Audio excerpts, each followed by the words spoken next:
Many a hot Indian night, my dear old Lancers and I have whiled away at poker. I've been a bit out of touch with the game lately, however, which may account for the fact that the cards seemed somewhat obstinate. Obstinate? I thought they did everything but push the money toward you.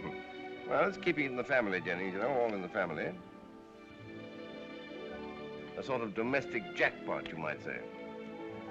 Of course, once the dear children are married, everything I have is yours. And everything you have is mine. You mustn't let your generosity sweep away your reason, sir. Isn't it lovely the way my husband has taken Mr. Jennings? To his heart, I mean, of course. Just like two boys, the way they like to gamble on everything. Tell me, Miss Carlton, why do you call your husband the Sahib? Sahib? Oh, that's Indian for gentlemen, you know. Such a distinguished man. But what does he do now? He's an economist, part of the Brain Trust, you know.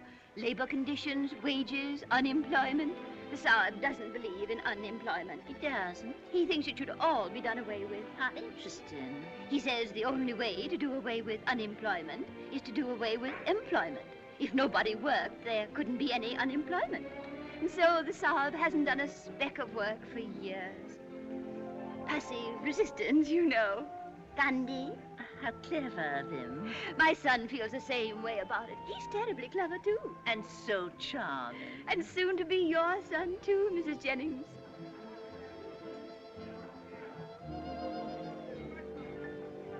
This night, these stars, this purple sea. Why were they planned? With what in view but for a setting of our love? Mercy, Richard, you do think up the prettiest poetry. Honey, you just make me want to cry.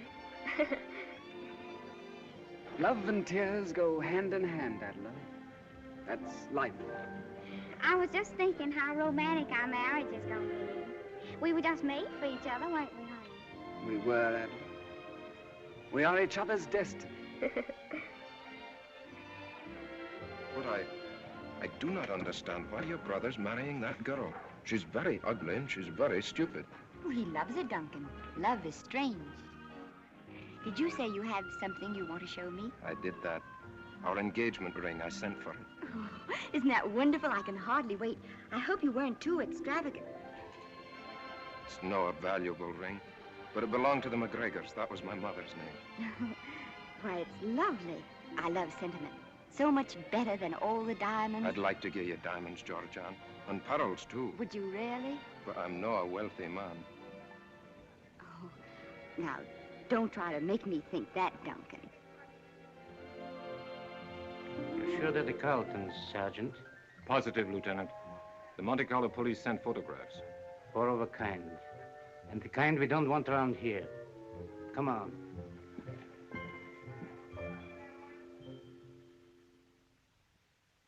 I have advised Mr. Jennings not to worry about this check.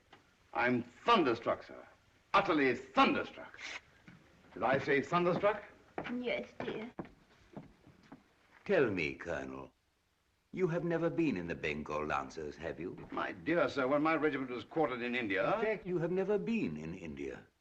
These reports from Canada of your earlier life. Sweethearts of the Bengal Lancers with the original Toronto cast. If this is some low jest of yours, sir...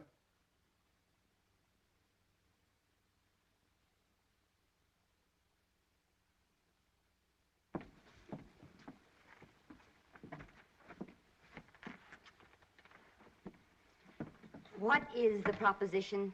The municipality would feel a distinct gratitude if you would be kind enough to continue your operations elsewhere. If I were so disposed, sir, I would consider your remarks insulting. What my father is trying to say is that we would be very pleased to cooperate with the municipality, but unfortunately we have no money. In fact, thanks to your interference, you find us completely destitute. Mr. Jennings thought as much and asked me to present you with these tickets to London with his compliments.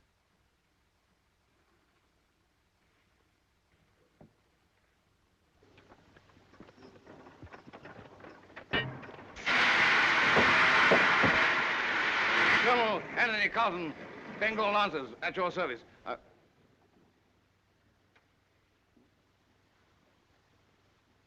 You haven't changed much since those days, darling. That's all right, eh?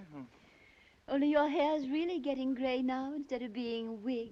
But when you jumped up just then, you looked just like you used to in the second act when you talked to Lady Gretchley. Remember? Ah, beautiful scene that, beautiful. And you, Lady Gretchley, rest assured that I, Colonel Anthony Carlson, will so-and-so, with my life against these villainous natives until my so-and-so, Bengal Lancers arrive. Colonel Anthony Carlton. How we loved that name when we first rehearsed the play that night in Toronto. We've sort of taken the name for granted now. Do you remember how they always cheered at my speech at the end of the second act? So, forward, march! Splendid play. Oh, it had its moments, my dear, it had its moments. He's very well known as Algy to the girls of Mandalay. He was a platinum something Algy, so bold, so brave, so gay. He's a favorite Algy, how he made the barmaid sigh. He was a Algy, and a Piccadilly captain with the little glass. Tell me just one thing, please. What have you to sing about? They're getting sentimental. Come on. Let's get out of here.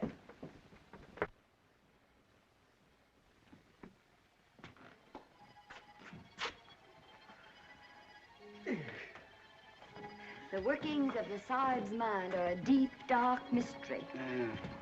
Mommy's too. $3 million tossed away. And they sing. And we nearly had it right in our hands if the Sahib had been content with $3 million. But no, he had to have that extra 4,500. And get us in a jam besides. Rick, did you say goodbye to Adela? Saying goodbye to $3 million was all the goodbye I could stand. I just wish we knew what we're going to do now. I've never been so hungry in my life.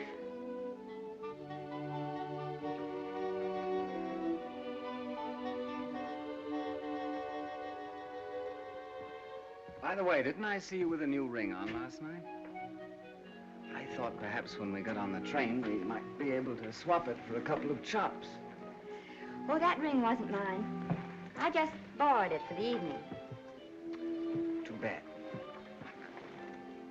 Oh, what's the matter with us anyway? Why can't we ever own anything? Nobody ever owns anything except nice, dull people. And they always get on to us sooner or later. We're too well dressed. That won't last long. I doubt if there's a dressmaker left in Paris who'll stake us anymore. Mommy will always find your clothes somehow, don't worry.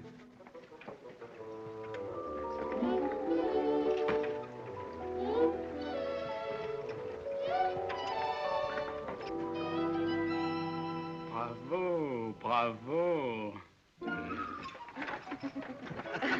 He thinks we're sweethearts. Rick, did you ever know anybody who married for love? I mean, where somebody who didn't have any money married somebody who didn't have any money. What did you say they married for? Well, for love, you know. No.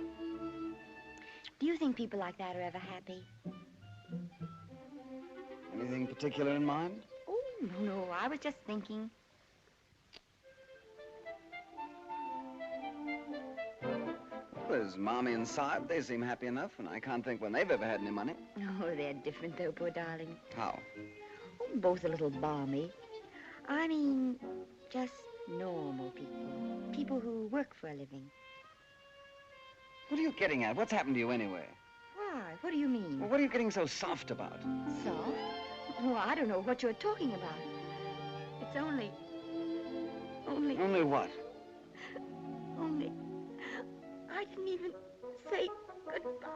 Oh, you're not in love with that Scotsman, are you? Oh, how could I be in love with him? He hasn't any money. Well, then I can't think what you have to cry about. Oh, well, neither can I.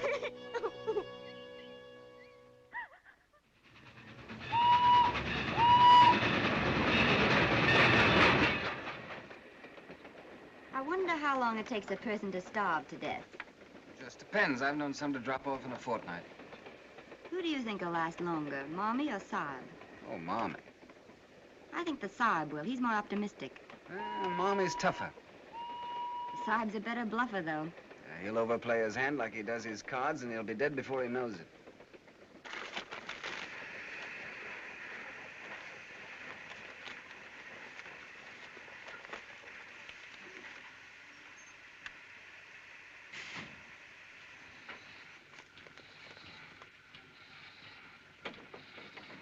This way, sir. Police. Cheating at cards. Fortune hunters. Bengal lancer. Oh. Oh. Oh! Come here. Why, hello, Duncan. Where did you come from? And don't try to be offhand with me, Georgiana. I'm very, very angry. I had to take a flying machine to catch you, and I cannot afford to hire flying machines to chase you about. Well, nobody asked you to chase me about. You're a daft and undependable female. Don't you dare address me that way, Duncan McNair. Stand still and listen to me. We're going to be married to each other. We're not going to be married to each other. I don't care if your father does cheat at cards. I forgive you. You forgive me? Your brother's a worthless fortune hunter. But I forgive you because you're only daft and I can cure you. You can't cure me. I mean, I'm just as worthless as they are. You're not. You're a good girl, Georgiana, and you promised to marry me. Yes. And you know why? Why? Because if Richard married Adler, we would have had $3 million and we all could have lived on it. That's why. You're a hysterical woman. I'm not hysterical. I'm just hungry. Oh, I'm very sorry. Come along, I'll get you some dinner. All right, I'll go get Mommy and Saib and Richard. What? Dine with that family? I wouldn't be seen dead with them.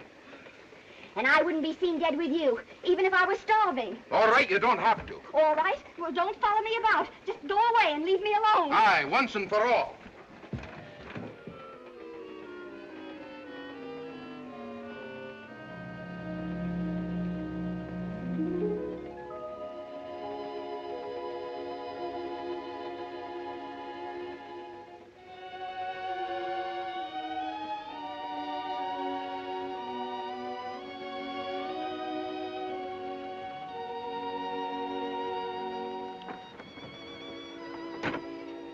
Won't you come in?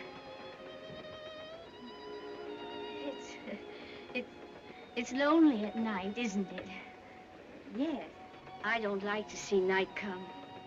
Do you? Well, I don't think I ever noticed. You're so young. When you're old, night comes too soon. Always.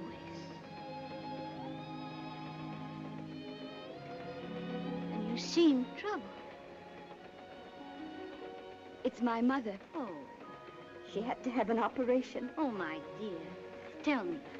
Well, she's so tired and the train's so crowded, there's no room for her to lie down. You see, we're second class. And here I am alone in this whole compartment. Oh, you must bring her here. Could I? Of course. Well, it's all been rather difficult. I mean, with the Saib, too. That's my father. He can't help much. He was gassed, you know, in the war. Oh, you must bring him, too. Oh, may I really? Of course. That's awfully good of you. Oh, it's good of you to trust me. It's so rarely we have the privilege of helping one another. You try to look hungry, Rick. She may take the hint. You mean to say I don't look hungry?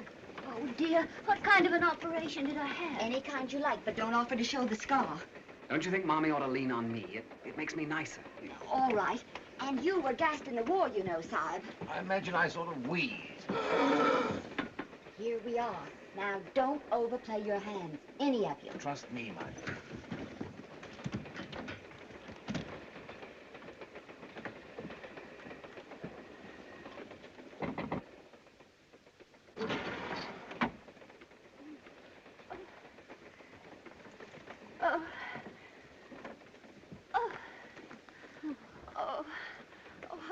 You are. I don't know you. Do I? I'm a new friend. My name is Fortune, Miss Ellen Fortune. Miss Fortune? Silly name, isn't it? Everybody makes jokes about it. I do myself. Fine historic name, not a subject for jesting. Allow me to introduce my wife, ma'am. My daughter. I know. My son. And your servant, Colonel Anthony Carlton, late of the Bengal Lancers. The Bengal Lancers. How splendid. And yet the wretched government refuses him a pension and lets his family starve. If only he hadn't gone back to the war after that dreadful wound. Gas, Mommy. Gas. Yes. Gas, too, of course. Don't be absurd, Georgianne. Did you think I had forgotten? If I have a breath left to give my country, he used to say. He's never been right since. And then your operation, on top of everything. Yes, and so expensive, too. But they would take me to the Riviera. Now, Mommy, you know it isn't good for you to talk so much. Don't overdo it. It meant selling our little house, and poor Richard's coming down from Oxford, the most brilliant man of his year, they said. Didn't they, darling? I don't care what they said. I don't care that for Oxford, just as long as you're all right, Mommy. If you could only force yourself to eat something, Mommy. In Little Women, the children call their mother Mommy. I think the name does suit me. I don't know where the absurd children got it. Sahib, of course, means genteel in India.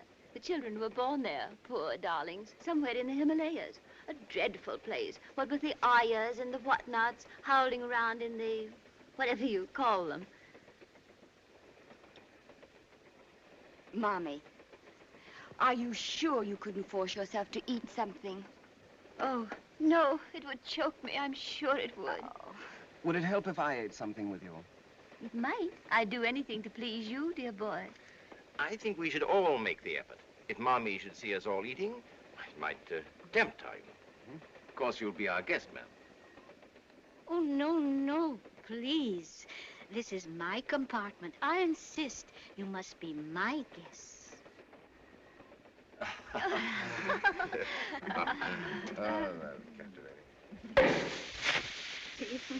So often I've tried to imagine parties like this when I might be with friends, celebrating with them on birthdays. My little girl's going to have a birthday this year. Let's say it's her birthday now, tonight. Just 20-odd years ago today, somewhere in dear old Ireland. If I had thought 20-odd years ago that my little girl would come out in a French railway carriage... You're pretending it's a birthday. If I had pretended 20-odd years ago that my little girl would be born in a French railway carriage... Can I help you, darling? If I had pretended 20-odd years ago that I would give birth to a little French railway carriage, egad, I'd have shot myself. You must forgive the Sahib. He lives in a little world all his own. What fun. You're all so young in heart, like John Dickey. Won't you have some champagne with us, Miss Fortune? What a shame. Oh, forgive me. I was just thinking of the hundreds of bottles in the big house at home. Just gathering dust. Really, ma'am? Hundreds of bottles? There, I'm not going to think of that lonely old house now. This is the first real party I've ever had. All my life, I've had to live quite simply. And now that I have money enough to do everything I want, I really don't quite know how to start. And you're traveling alone, ma'am? Yes, I'm quite alone. Oh, I've seen many lovely things on this little jaunt, but I've had to see them alone. And after all, we see them best, really, through the eyes of those we love. Wasn't it Rossetti who said something like that somewhere? Beauty without the beloved is a sword through the heart. Why, I don't remember. So you see, this has been a rather sad journey until now. You've made this my happiest day. Delighted. Pleasure's all ours, my dear lady. I raise my glass for the first time in my life, gladly, to Miss Fortune.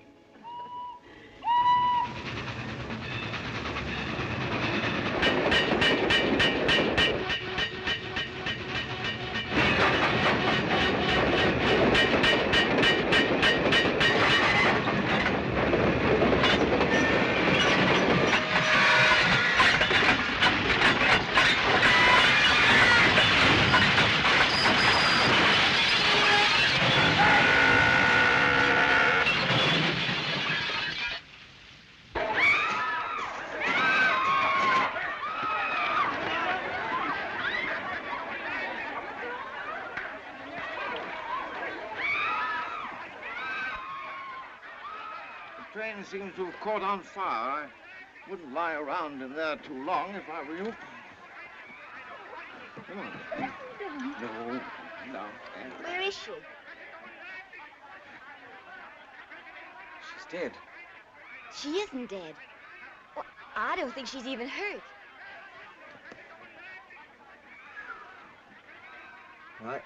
I thought for a moment. Poor old girl. Come on, let's get her out of here. Can you carry her? Give me a hand.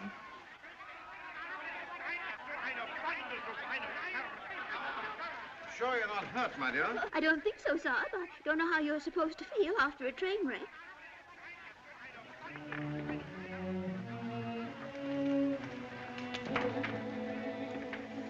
Cold wind. Rather. See if you can find some whiskey for her. Keep her warm until I get back.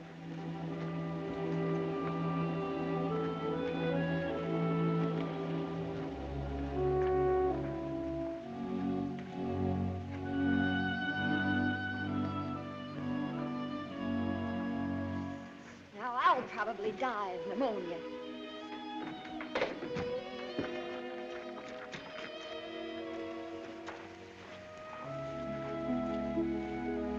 Where have you been? Are you all right? How did you get out? On my 2 feet, they're very adequate. I've hunted through the whole train for you, if anything had happened. What have you got there? This is an old lady.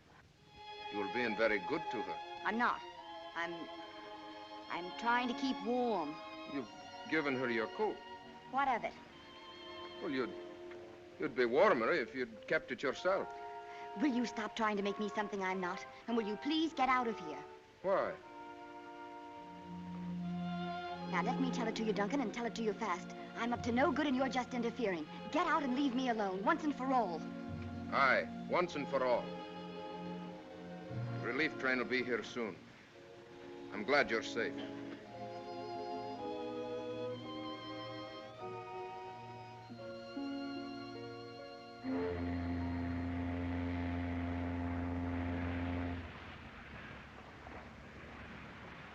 The old girl doesn't cough up something after all we've done for her, I shall lose my faith in human nature. We've been very kind to her. We've eaten all our meals with her and everything. Oh, I shall miss you all so much. It isn't only that you saved my life. You've all been so wonderful to me. But it'll be nice for you to get back to your lovely big home and see all your friends again. I haven't any friends or relatives, Georgian. They're all gone. Oh, I'm sorry. But didn't I hear you mention a Mr. Dickey? John Dickey, yes. In America once, when I was a young girl, a long time ago, Georgian, I was engaged to John Dickey. Oh, Georgian, I was so young. I hadn't learned the meaning of faith. One day someone told me John Dickey loved someone else. We quarreled, and I spent my whole life regretting that quarrel, hoping that sometime, some way, I would hear from him again. And when I did, it was to learn that he'd gone to England, made a fortune, and died alone, leaving everything to me. Oh, Georgian, one must have faith in the people one loves. One must have faith or go through life alone. I'm sorry you're so alone. Georgian? Yes, Sahib? We'll be in port in a few minutes, my dear. You better finish whatever you have to do. Well, I wish there was some way we could see you sometimes in London. Georgian! Oh, no, you couldn't, that lonely old house. Georgian, you couldn't come and stay with me, all of you, and be my guests for a little while? Well, I don't know what the Sahib would think. He hates so to impose on people. But it wouldn't be imposing. I'll ask him. I'll try to persuade him. I'd love to come, just to be with you.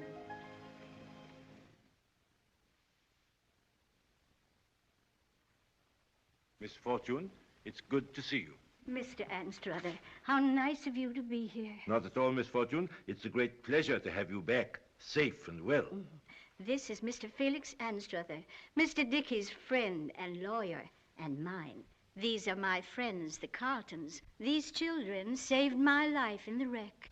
I'm sure I'm most grateful to them for that. And now, they've promised to stay here with me just as long as they can. Really? Here in this house? Miss Fortune seemed lonely, and we thought we might stay with her a few days. That's very considerate of you, I'm sure. Now I'm afraid I must leave for my train. Well, well. Where are you off to? Paris first. I was thinking I might need a lawyer myself pretty soon to manage my affairs. Perhaps on your return. I shall be very happy, Colonel Carlton, to look into your affairs as soon as I return. Good day, Miss Fortune. I'm very sorry indeed that my business takes me away at this time. I'll see Mr. Anstruther to the door. Perhaps we could have a hand or two of poker when you come back. Bon voyage.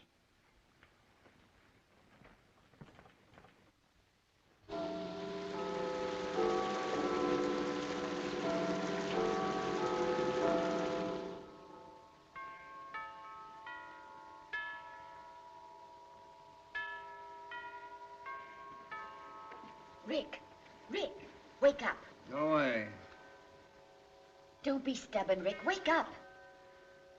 Are we packing again? No. I've been thinking and I have everything worked out. Did you work out what happened to the top of my pajamas? Shut up, Rick. I have an idea. Oh. Why don't you sit down, Mommy? Oh, I thought I was. Now listen. We've been planning on staying here for a couple of weeks. But where do we go then? Elucidate, my dear. I mean, we can stay forever. All we have to do is to keep on being what she thinks we are. Charming, you mean? No. Decent, honest, sober, and hardworking. And just what do you mean by that? I mean, darling, no funny business with the cards. No running up bills, no brandy. And you, Rick, will have to look for a job and take the Saab with you. Oh, really? Sounds too busy. And for what? No sooner do we do all this than she'll up and die, and then we're out. Unless... Unless what? Unless she makes a will. Exactly. And there's not only the house, there's Mr. Dickey's entire fortune. If we've ever had a chance at a permanent solution, this is it. How cute of you, Georgia. I'm game. I'll be a grandson to the old gal if she kills us both. For the sake of all of you, I am prepared to make any sacrifice.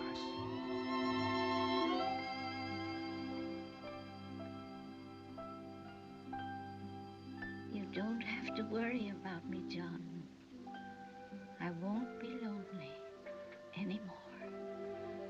I've found friends.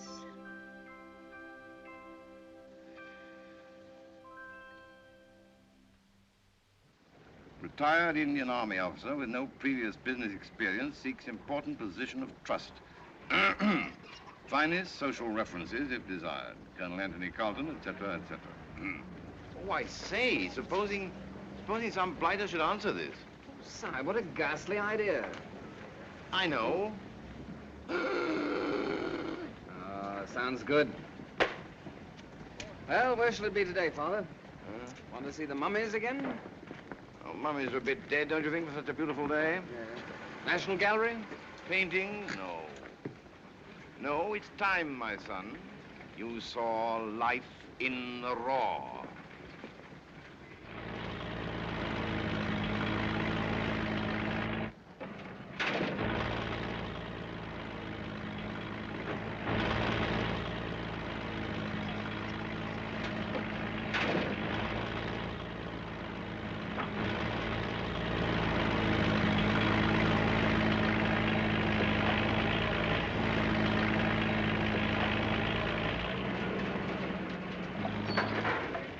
Interesting phenomenon, that.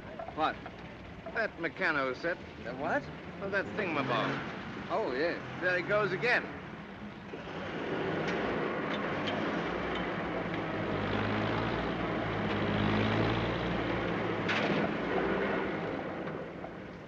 But look at all those little fellows down there. my soul, I don't see what pleasure they get out of it. Still, that little fellow over there looks rather sincere. You think so? Hmm. Picks up a sack from that pile, carries it over and puts it on that pile. And he goes back for another. Well, he must get some enjoyment out of it. But on the other hand, I don't see what he's after in life. I don't see his reasoning. No reasoning involved, my boy. Instinct, biology. Something tells him to carry the little sacks back and forth, and so he has to do it. I see what you mean. Interesting problem, isn't it? Capital, labor, classes, masses, no jobs, no leadership. Huh. I wish I were younger, my boy. Lunch. High time, too. And a hard morning.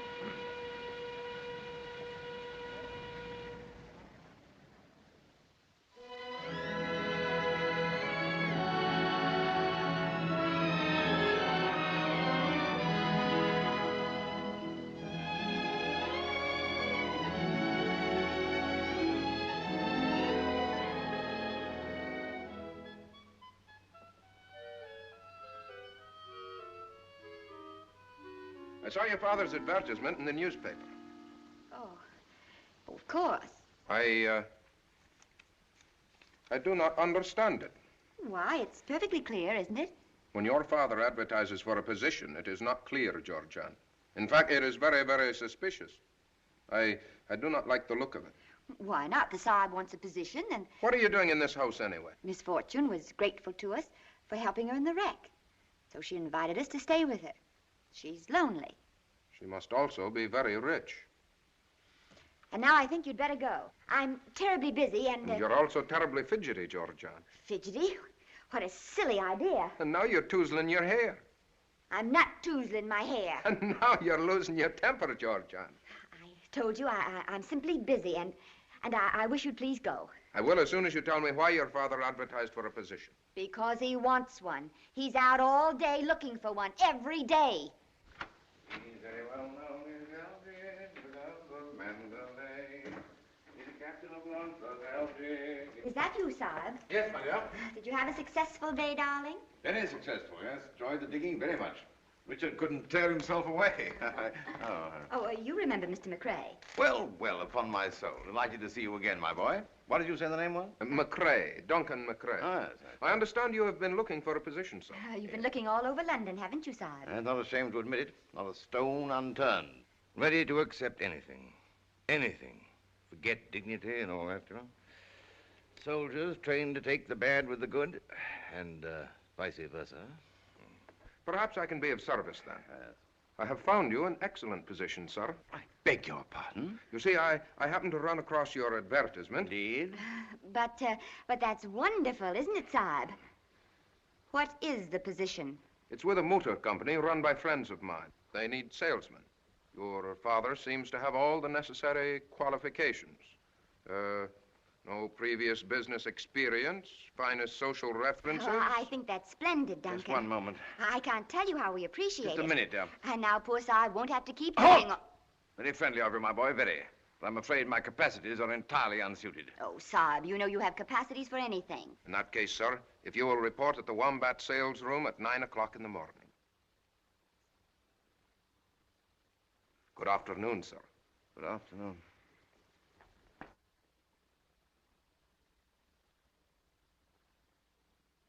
I do not believe your father has any intention of taking the position at all. Why, what an amusing idea. I do not think you're amused, and I do not think you're grateful. But if you really want to know what I think, Duncan, I think now that you know where we live, it would be very nice if you'd stay away from here altogether. Aye, once and for all. Insolent young puppy. I detest him, always muddling things up. But you're going to take the job, Sahib. What? Georgian, you promised me that under no circumstances would I have to go to work. Sorry, darling. But now we have to prove we're on the level to everyone. And stop toozling your hair! Trapped, by gad.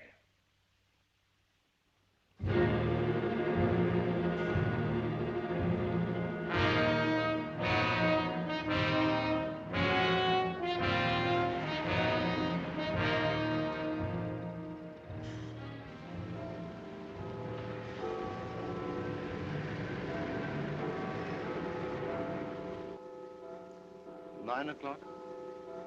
I'm afraid so, Sahib. Well, I'll never forget the pleasant days we've spent. We never did half the things we planned to do. Too late now, I'm afraid. I wish we could at least have got to the aquarium. Some future time, perhaps. Never know. Well, won't be the same without you, Sahib. Nice of you to say so, my boy. It's you, too. Not much good at farewell. I know, Father. I'll walk a little nearer with you. Thank you, my boy.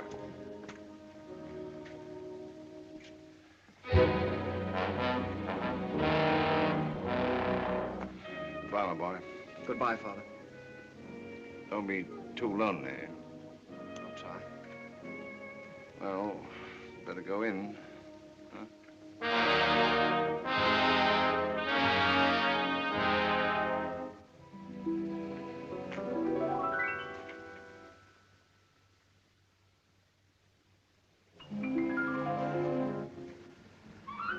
What is it, Sahib?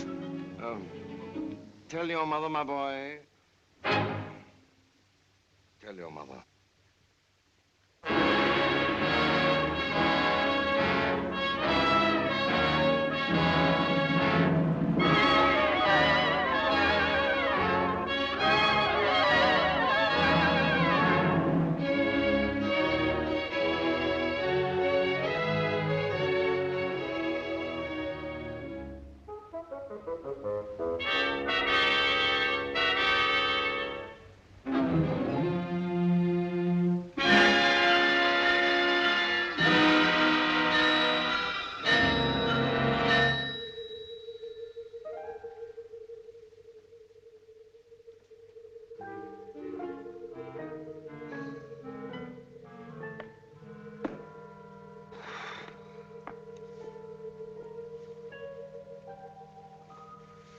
Are you sure you're quite comfortable?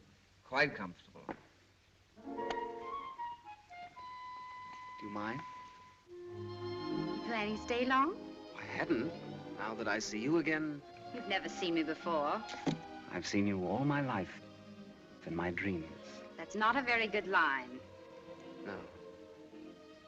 Well, you see, I'm so darn tired. Why come to me? Well, I was walking along and suddenly an unseen spirit grabbed me by the arm and led me straight up here to you. It's kismet. Now, you think that means we have to marry each other? If you're not otherwise engaged, of course. I do not. And I can't make up my mind whether you're a lunatic or merely very young. I'm neither. I'm just lonely. I see. What can you do besides look rather too good-looking?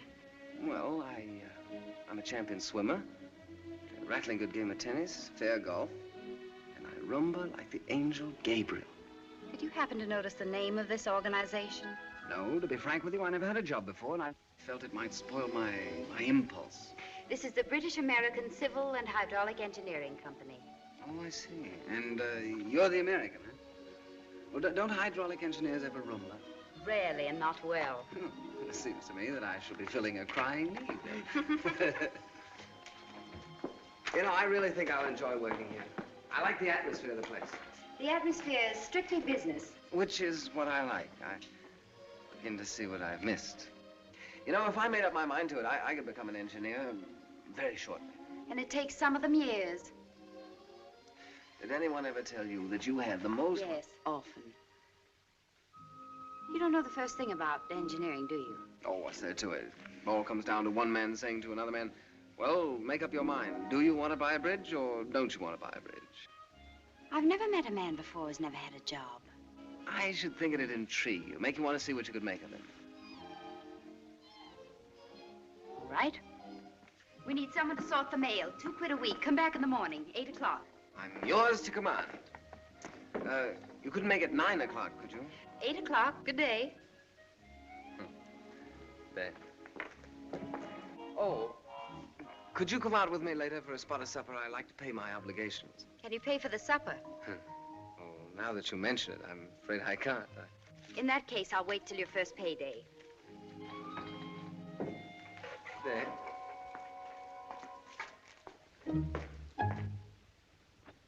she pretty? Come see, come sir. Is she intelligent? She typewrites well. Is she fun? She's a business gal. There must be something about her for you to take her out. There is. She's my boss. And it's a very sound policy, my child, to keep in the good graces of one's boss. Has she a lot of money? I've no idea. I rather think not. Guess whom I ran into today? I couldn't possibly imagine. Who? Adela Jennings. Adela? She's just arrived in town and wants you to have tea with her. Where's she stopping? The Ritz?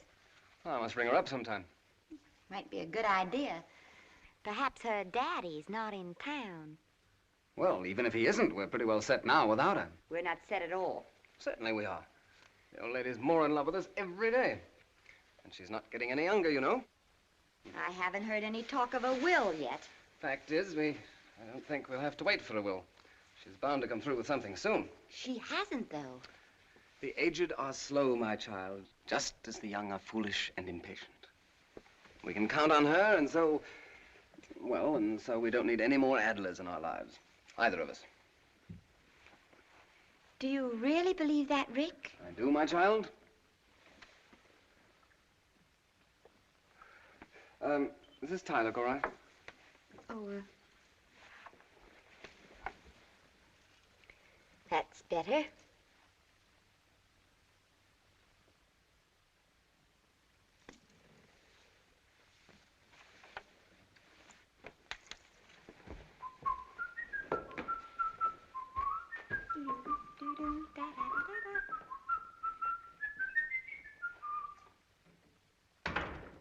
Good evening, Side. Evening, boy. How are all the little wombats feeling tonight? Couldn't feel better than I do. Sold my 4th one this week. Commissions mounting rapidly, my boy, rapidly. Oh, really? Ah. By the way, Side, where would you take a young lady to dine? Savoy, by all means. Soundest cuisine in London. Well, I don't know. I had in mind a place... No nonsense. Savoy is the only place to dine a lady. Don't give it another thought. All right, Savoy it shall be. Oh, but a couple of quid wouldn't see me through, would it? Perhaps you're being slightly optimistic. You couldn't lend me a fiver till next payday, could you? I'm glad to, my boy, but I've always found that borrowing is unsound, both from a financial and a moral point of view. How much money will you get your next payday? £2. And from that, you expect to pay me back 5? You must see there's no future to such a course of action. Neither a borrower nor a lender be. Why don't you take the lady to the zoo? All right, Sahib, all right, never mind. Here, boy. Enjoy your evening. Take her to the Savoy and the zoo.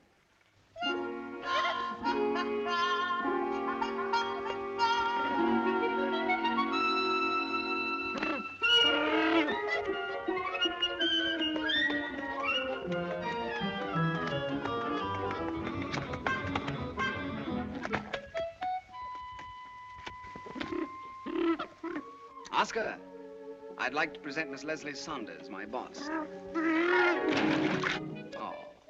Oh, you really must forgive Oscar. He's a sensitive, lonely, disillusioned soul.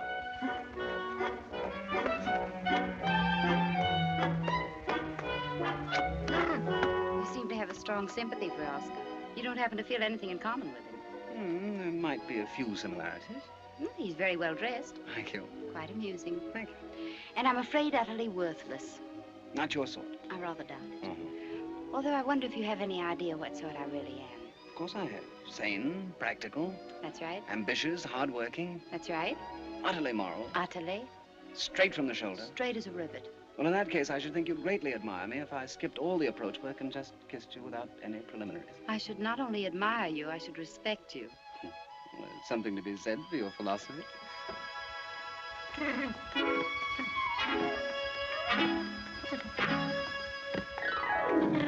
Oh, there go my cigarettes. That's all right. I'll buy you some more.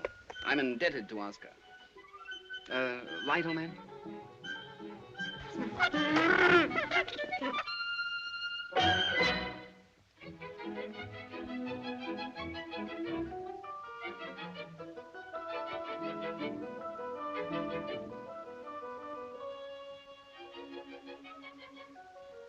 Seven. No trump. Well, I pass. I pass. Me too. I think it's a lay me down. Oh, well, upon my soul, what an amazing pupil. What card sense, eh? Another grand slam. You must be the kind of person one is warned against on ships. On ships? Mommy means people who play cards dishonestly. Oh. Have you ever known any such people? I'm glad to say that I never had the bad fortune to encounter any of those miserable scoundrels. I should think they must be most unhappy. Unhappy, ma'am? Don't you think so? It seems to me they must always be outside of everything. They must be so lonely, so friendless. Very possible, ma'am. Very possible. It's way past your bedtime, Miss Fortune. Oh. Another beautiful evening. Good night, my dear. Good night, Miss Ellen.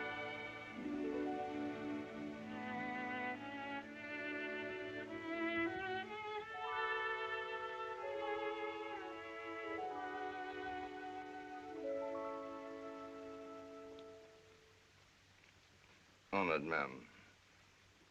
Honored. May God bless you.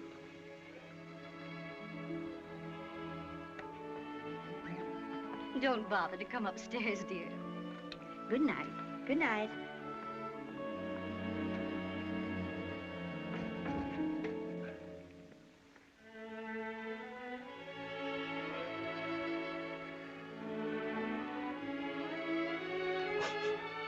Darling, is your old sinus trouble coming on again? Sinus? No, my dear, no.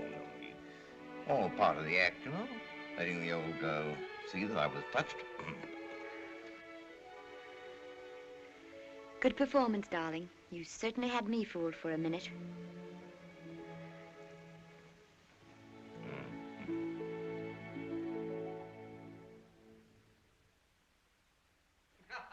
Mind your feet in the stair, Mom. You take the high road and I'll take the low road. And I'll be in Scotland before everyone in the house. For me and my true love will. You idiot.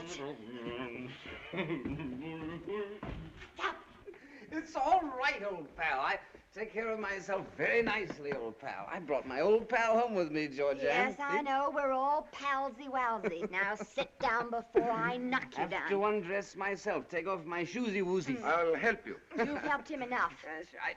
Take off my own shoesy-woozies. Very considerate of you, Rick. Yeah. First my shoesy-woozy. Then my socksy-wocksy. Then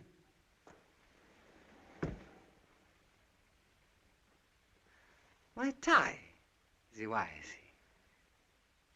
I give you my word of honor, Georgiana. I haven't the slightest idea. You did it on purpose. I did not. How could I know that one bottle of champagne and a few small brandies could make any grown man drunk? Why did you give him anything at all? I tell you, I just happened to meet him and we'd celebrated. Celebrated? With him? You said you wouldn't be seen dead with him.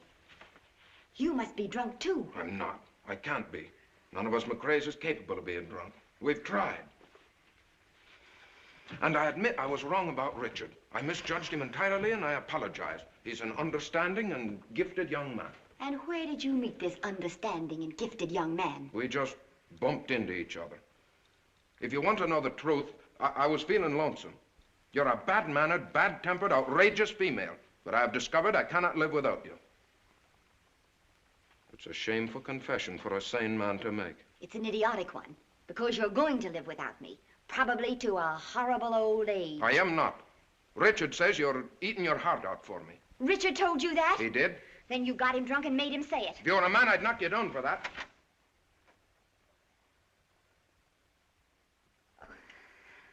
Oh, I'm dreadfully sorry. We must have awakened you. Poor Richard has been taken ill, and this Mr. McRae was kind enough to bring him home. How do you do, Mr. McRae? How do you do? That's not the exact truth, Miss Fortune. Poor Richard is extremely drunk, and it is my fault. And now if you've said everything you want to say, you might have the decency to go. Listen, Georgian, don't quarrel with me. I may have to go away. There's a chance I may leave for India. Is it only a chance or a hope? Oh, my dear. My dear. I trust you will accept my apology, Miss Fortune, if I have disturbed you. You haven't disturbed me, Mr. McRae. If you have the slightest consideration for anyone, you'll go away and stay away. Aye, once and for all.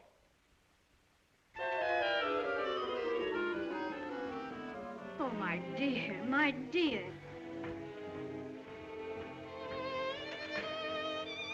Young people are so foolish. They don't know that love never comes twice.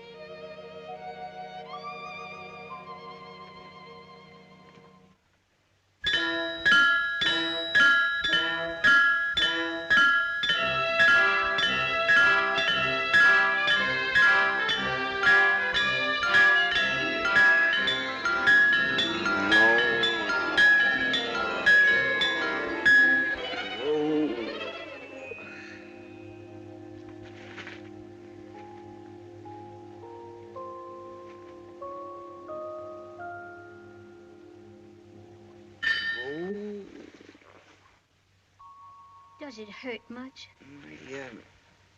My head is on wrong. I know just how you feel. Oh, I've been intoxicated, too. You have? I was quite a young girl, but I've never forgotten it. It was at a birthday party. Somebody gave me a glass of punch, and then the trees started going round and round.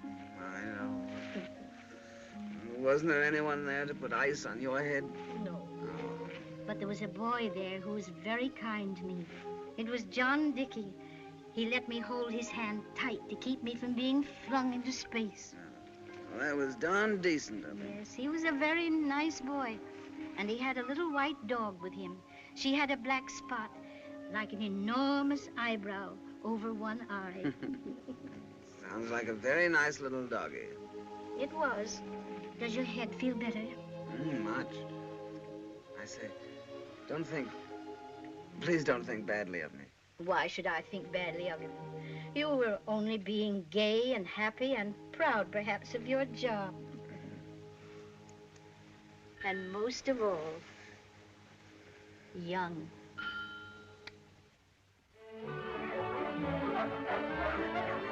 Here you are, sir. I'm very sorry, my boy, but you won't do either. Goodbye. Well, how's a bloke going to know what you want if you don't tell him what you want? Now, you just trot out some more. I'll know it when I see it. I wish people would make their minds up.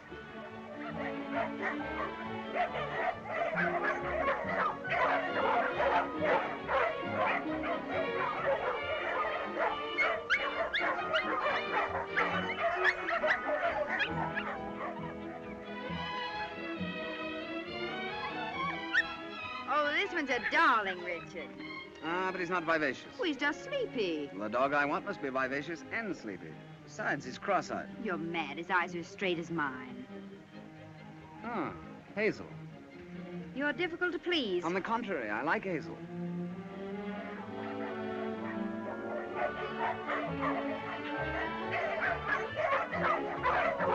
Here they are, then.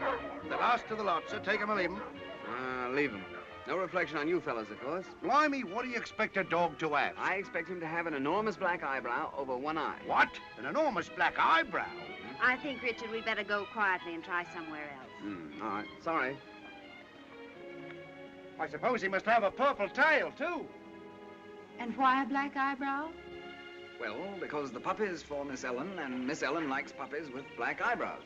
Are you sure this Miss Ellen of yours is quite right? Oh, yes, quite. She's a very nice, rich old lady. I see. You and your family couldn't by any chance be sponging on her, could you? What makes you think that? It just occurred to me. Wouldn't approve of that, I suppose. No, I wouldn't approve of that. No, I didn't think you would. Would you like to hear the rest of it? It's up to you. It's a tremendous secret, you know. Perhaps you shouldn't tell me then. I probably shouldn't. You won't like it. Well, they say that confession is good for the, what is it?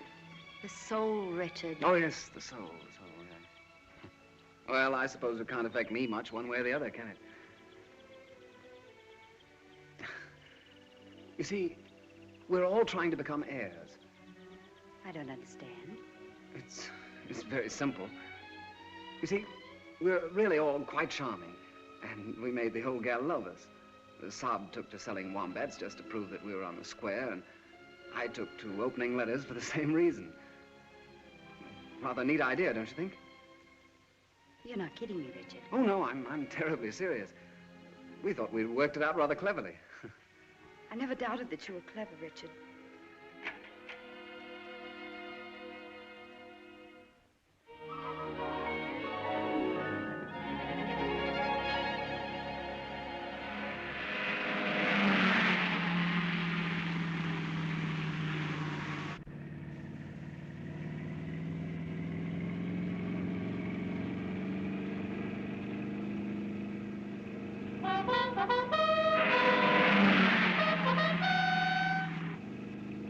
Just getting her warmed up, ma'am. Oh, why didn't Miss Georgianne come? This would have cheered her up so. Now, do you want to see what a wombat will really do, ma'am? Yes, yes.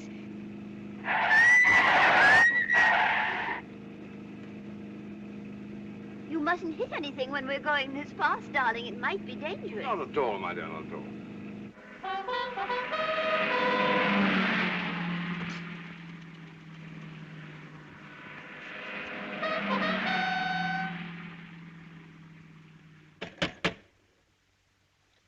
I'm afraid I have won again, Miss Georgianne. You have to have a scientific mind. Mr. Dickey didn't have a scientific mind either. Now, who can that be sticking his nose in?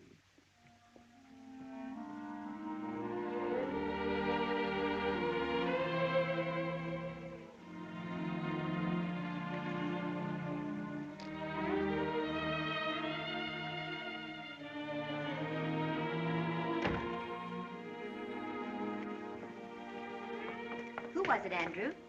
Oh, it was only that young Mr. McRae. Mr. McRae? Yeah. Why didn't you let me know? He was calling on Miss Fortune. Oh.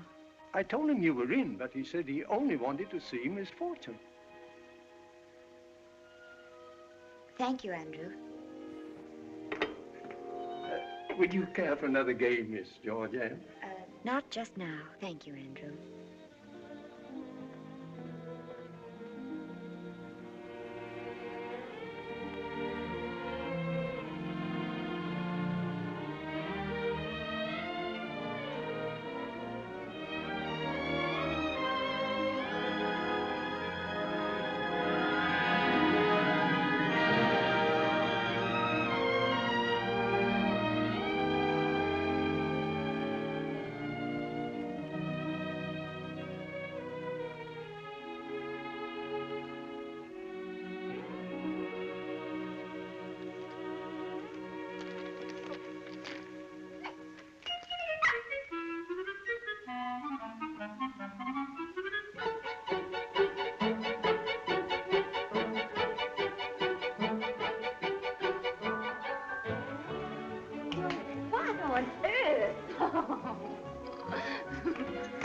Isn't she a dream? Her name is Jane of Aylesbury, and her father's a champion, you know. You get this horrible monster out of here before Miss Ellen comes home. Well, but she's for Miss Ellen. I got her for Miss Ellen. And I'm paying for it out of my own salary. Think of that. Oh, how wonderful of you, Rick. Are you sure she wants one? Sure. My salary is too small to waste if I weren't sure. Oh, of course. I thought for a moment... Well, good work, Rick. Congratulations. Well, I didn't mean... What, Rick? What didn't you mean? Well, I mean, I didn't want you to think I was getting soft all of a sudden. Heaven forbid I should ever think that. Now, look, you stay here, and Jane and I will lurk about upstairs and be a frightful surprise to everyone. We won't have to try much. Hello, Mommy. Isn't Richard getting dynamic? Oh, darling, such a marvelous time. The wombat went like a bird. Did you have a good time all by yourself? What have you been doing all day? I had 4 hair-raising games of dominoes with Andrew. The whole countryside is just one big garden. I picked and picked and picked. Did you have a good time all by yourself here? What have you been doing all day, darling? I played dominoes with Andrew. Masses of wildflowers. We saw the most adorable little cottage. Miss Ellen was mad about it. Did you have a good time all by yourself? What have you been doing all day? Why didn't you play a game of dominoes with Andrew? Heavens! What in heaven's name is that? That, I imagine, is Richard and Jane being a terrific surprise to all of it. Jane?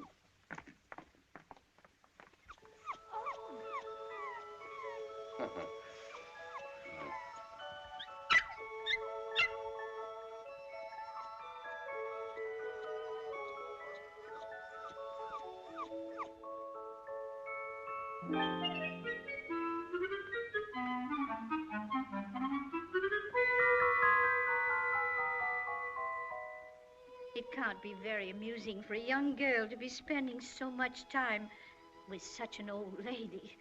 But, oh, my dear, I'm frightened. Frightened, Miss Ellen? Now that you're all doing so well, I'm frightened you'll want to go away and make a home of your own. Would you rather we didn't go? Oh, my dear, if I only knew you'd be with me when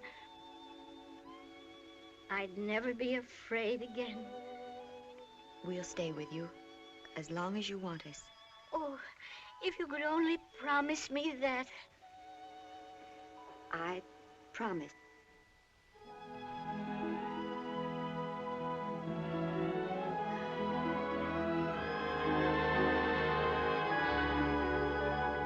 Did you get the old lady to bed, darling? Yes.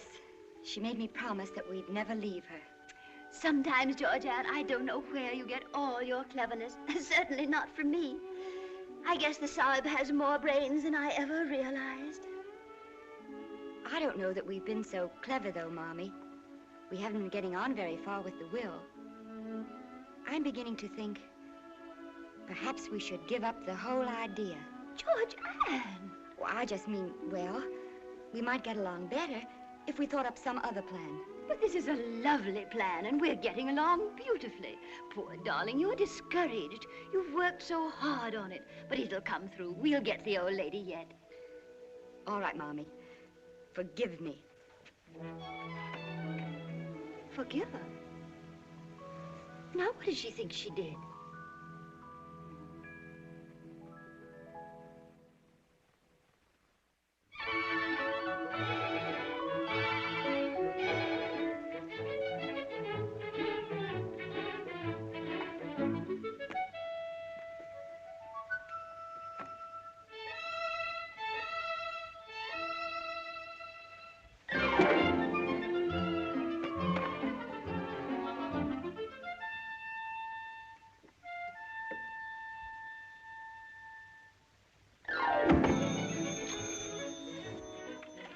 Hello. How do you do, Miss Fortune? My boat sails on Monday. Saturday night? Well, that's very kind of you, but well, I seldom go to parties nowadays. Well, if you're sure Georgianne will not be unpleasantly surprised, I promise to stay away from her once and for all. Well, since you're certain, I'll be glad to come. And it's very, very kind of you to ask me. Good day, Miss Fortune.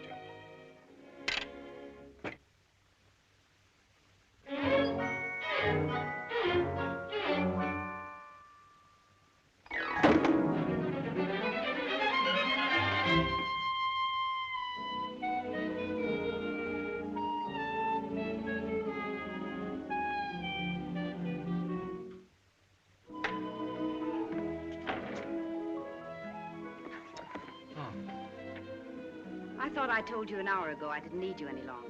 Oh, that's all right. I just had a little reading to do. Take you home? I think not, thank you. Sorry.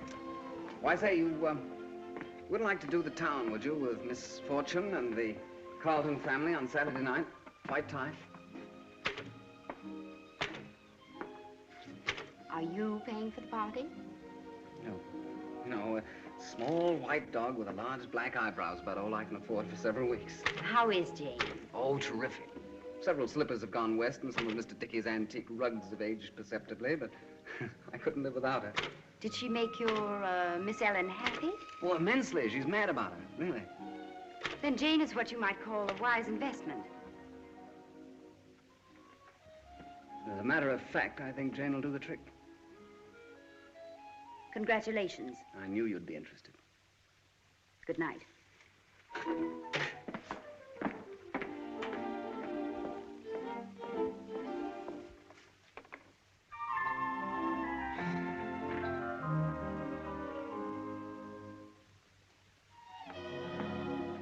If you'll pardon my curiosity, what are you reading? Oh, this? Just something I picked up.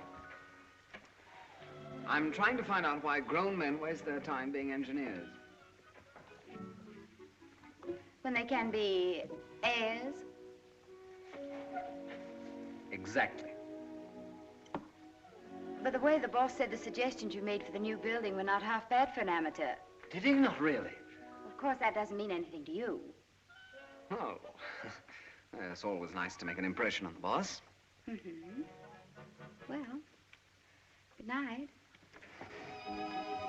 I suppose you think I couldn't be an engineer if I wanted to. Well, there wouldn't be any point to it, would there? You'll be able to buy and sell engineers one day. Yes, I suppose you're right. On second thought, I think I will go to the party with you Saturday, if the invitation's still open. Still open? Oh, it's you or no one. I have an idea about you, but it still needs just a little more work. Good night. Good night. This type of motor uses a delayed combustion design or method. And that means exactly, Well, putting it quite simply, sir, that means that the cylinder head is recessed to receive the patented shaped piston, which closes off the valve area from the combustion chamber. Yes, yes. If I were to say that the wombat is the last word in mechanical perfection, I should be withholding the full truth. The wombat is above mechanical perfection. The wombat is ahead of its time, as far ahead of its time as was, well, Socrates of his. Yeah. It's a pretty thing, isn't it? Yeah. Yes. Oh, yeah. Well, Colonel Carlton, I believe in you, and I'd like to put in my order for 3 of them. One for myself, and one for my wife, and one for my, I understand perfectly, sir. I shall deliver the 3rd one to you personally at your club. Oh, that's fine, Colonel. Fine. Yes. Thank you. Thank you, sir. Colonel Carlton. Yes, Mr. Hutchins? I would like to have a word with you. Always a pleasure and a privilege to chat with the managing director of our company, Mr. Hutchins. Colonel Carlton, I have always made it my custom to know the men who represent the Wombat, to look into their past records. Past records, sir? Records aren't always quite fair and all that. On the contrary, Colonel, I think your record does you full justice. All I can say, sir, is that since I've been with the Wombat, I've done my best. Sometimes an executive's position involves unpleasant duties. In fact, I quite understand, sir. On the other hand, sometimes those duties are a distinct pleasure. This is one of those pleasurable occasions. The board has decided that a man of your obvious talent is wasted as a mere salesman. We are very anxious that you should become our London sales manager. Take charge of this entire branch. I trust that'll be agreeable to you. Oh, well, of course... A suitable adjustment to recompense, of course. Well, I've no doubt we can come to terms with Hutchins. Oh, and by the way, some of the members of the board are very anxious to meet you. Oh, naturally, naturally. I'm giving a little dinner party at my house on Saturday night. I hope you can be there. Be delighted. Mm-hmm. Oh, I'm afraid not Saturday night, no. An old friend of mine has been very kind to me, giving a little party that night, and I wouldn't like to disappoint her. However, any other night, Monday, Tuesday, Wednesday, Thursday... Yes. Some other time. Good night. Good night. Oh, by the way, may I suggest that you take things a bit easier? Oh, we can't afford to lose you, you know. Oh, indeed no, sir. Oh. And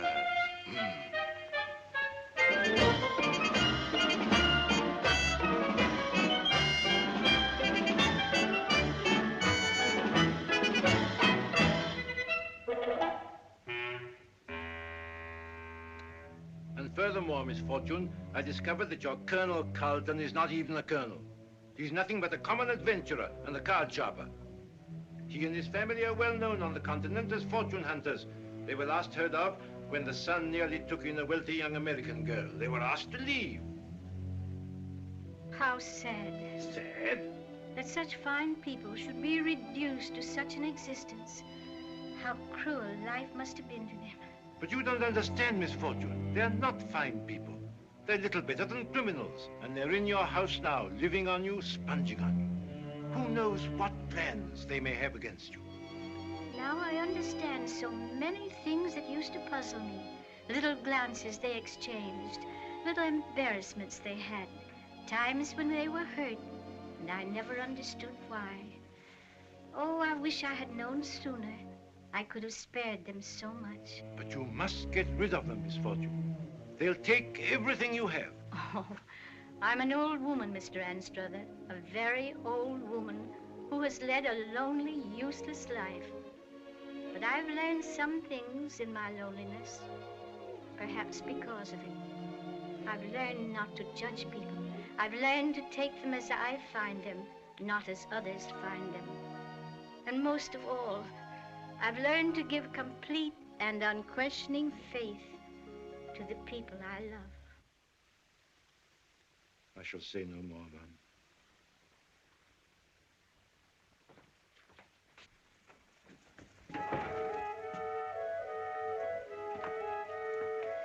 Oh, how do you do, Mr. Anstruther? How do you do?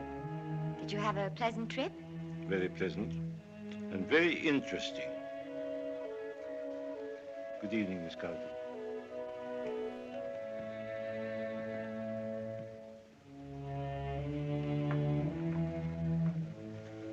Oh, come in, my dear.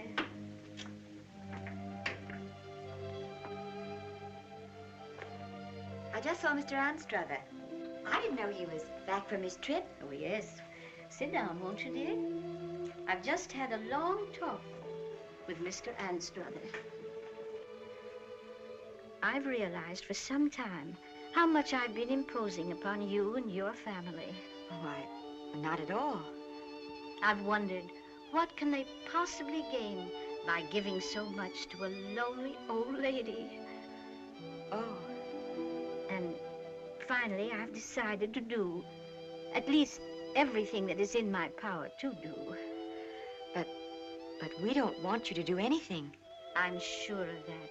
But I want you to know that I have asked Mr. Anstruther to draw up a new will so that when I die, everything I have will come to you and your family. It isn't at all what I would like to leave you, Georgianne. I would like to leave you happiness. Oh, He's very well known as Algy to the girls of Mandalay. He's a captain of Lancers, Algy. He's bold, he's brave, he's gay. Georgianne, do you know what your father is? Yes, I think I know. Nonsense, my dear, you couldn't know. Only just happened. He's been made the headmost sales manager of the entire London branch. Yeah, what do you think of that, Georgianne? Making money on his own and everything.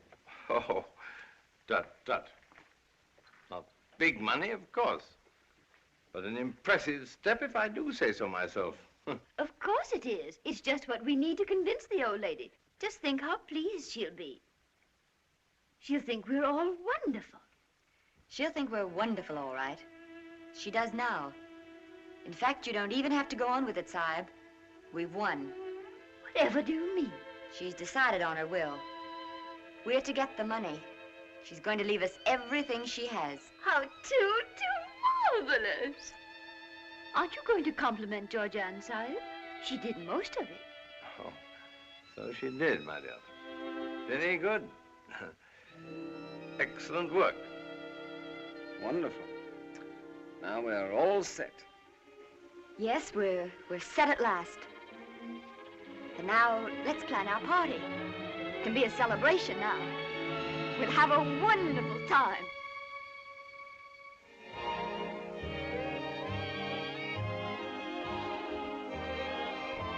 Going to India, eh? Well, well, that's my old stamping ground.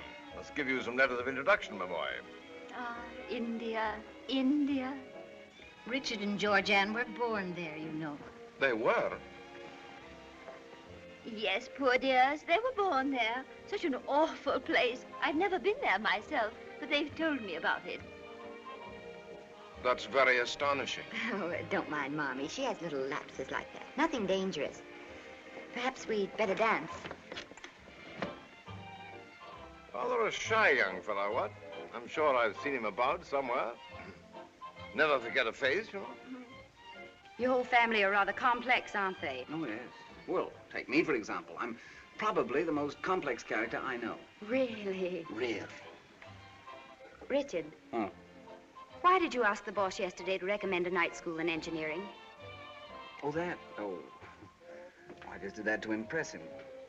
Clever of me, what? But why did you want to impress him? You're going to give up your job as soon as you get Miss Fortune's money, aren't you? Oh, I hadn't thought about that. You won't need a job. No, but... Is your father going to give up his job? The sod give up his wombats? He's sales manager in the place. Well, if your father's going to continue toiling among the wombats and you're going to spend your young life in an engineering office, well, it just doesn't make sense, does it? With the will and all that. Doesn't he? Well, it doesn't to me. It looks like a slight contradiction. Well, it does rather, come to think of it, doesn't it? What do you suppose is wrong? You aren't hard-boiled enough for an heir, and you might as well face it. You think so? I wonder. Come on, Richard, let's dance.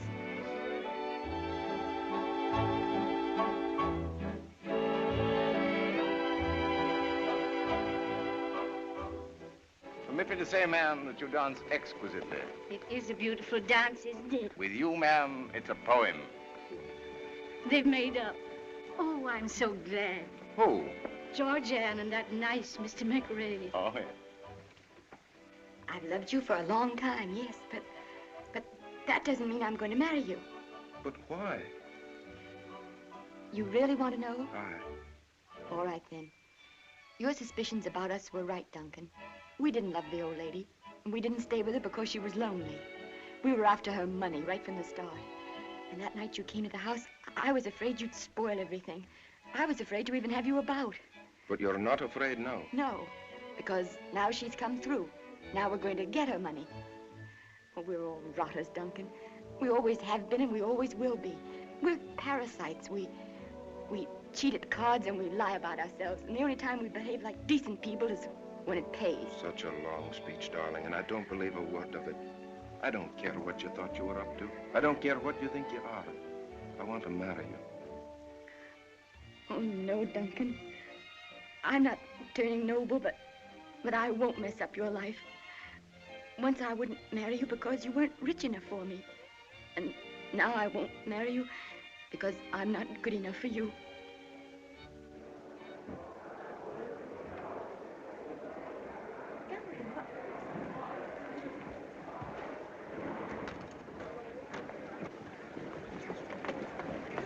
What happened? She's fainted. Those must keep calm, you know. Old ladies liable to this sort of thing.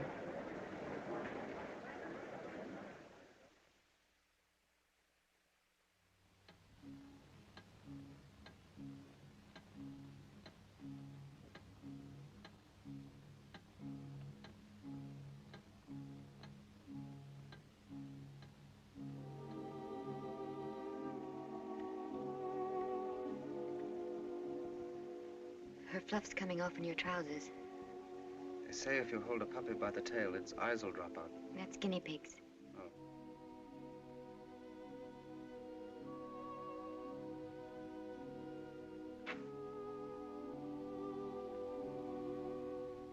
Is Andrew there? Andrew. I'm here. She wants you to telephone for Mr. Anstruther. He's to hurry. Oh. Is she? We don't know yet. She's barely conscious, Miss Georgia.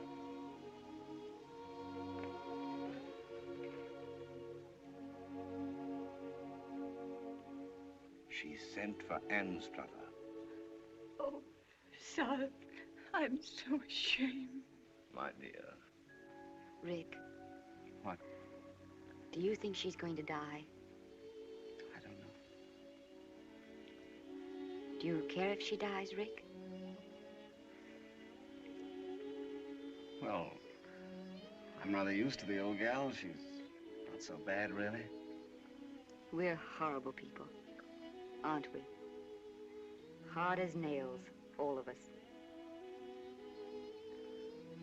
Don't you think people ever change? Not us, ever. We just aren't any good. I think I am. Don't make me tired. I think Saab is. He's changed. I suppose you think I have, too.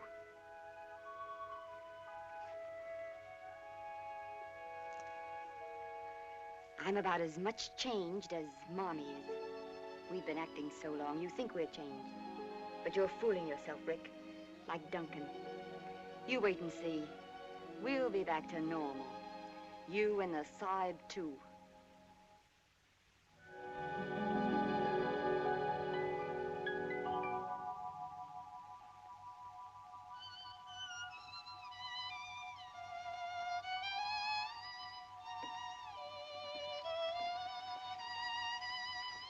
Wish her luck, little Jane.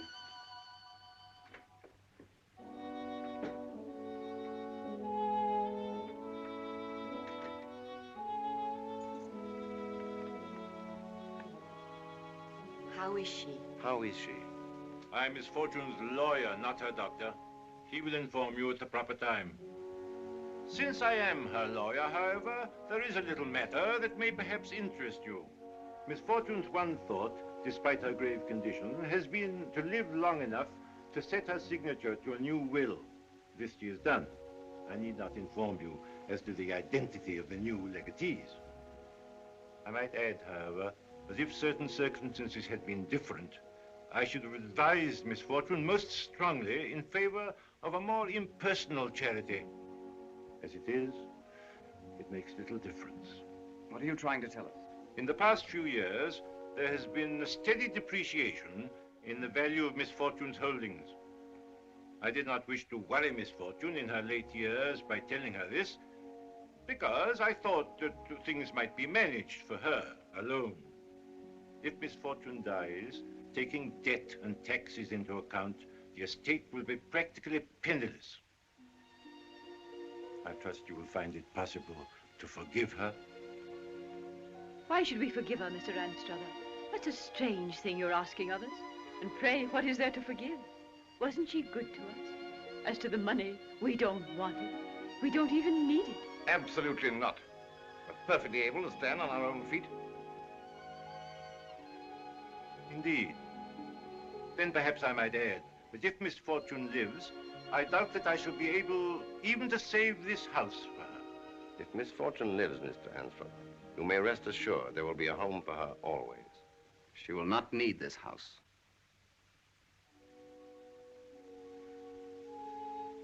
If I've misjudged you, I beg your pardon. Good day.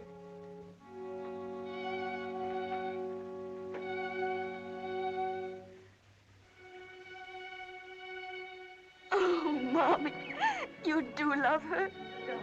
Darling. We don't want the money. We don't want it, none of us. Darling. Oh, and we really want to be what she thinks we are. Mommy, she mustn't die. We've got to show her. We've got to take care of her. She saved us, Mommy, don't you see? She saved us all.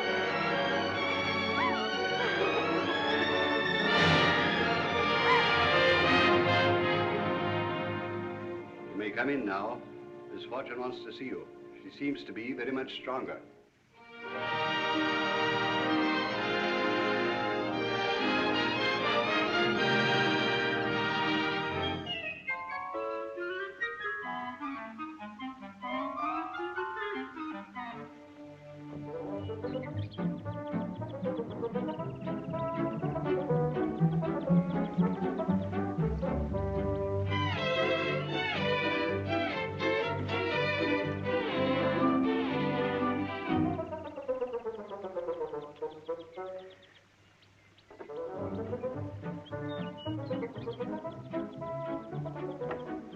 That's better.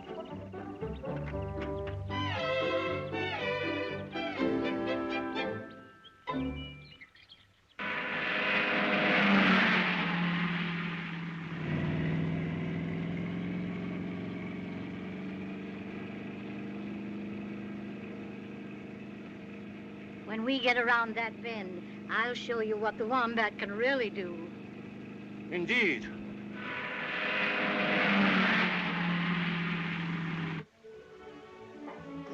That's the best curry I've tasted since India. Since Canada.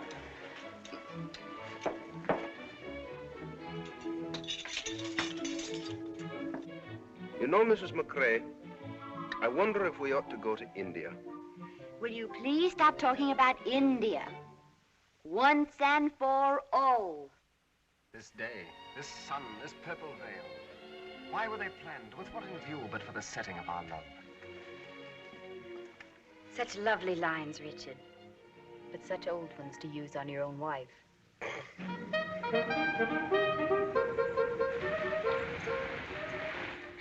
Well, here we are at my new home. Hasn't this been a wonderful drive? Yes, indeed. And I firmly agree with the words of Abraham Lincoln, that great American, of British extraction, of course, who said, you can fool some of the people all of the time, and all of the people some of the time, but you can't fool all of the people all of the time. I give you Mr. Lincoln. Ah, yes, thank you.